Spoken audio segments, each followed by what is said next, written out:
Hi, and welcome to this video, in which we'll briefly looking at aligning your online learning activities. By now, you've heard a lot about the concept of alignment, which was introduced earlier in this course.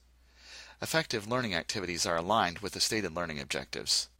What this means is that the learning activities should do two things. First, give the students the opportunity to acquire the concept or skill practiced in the learning objective, and second, give the students an opportunity to practice the learning outcome described in the learning objective.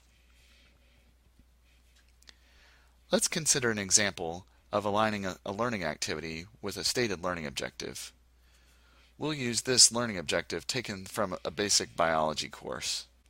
By the end of this module, students will be able to identify 3 types of deciduous trees based on the shape of their leaves.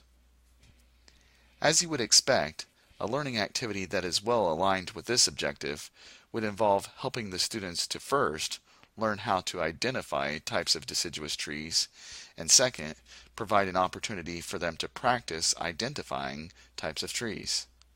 For example, students could be assigned to read about how to identify trees based on the shape, size, and margins of its leaves. Later, the class could take a nature walk on which they practice identifying trees.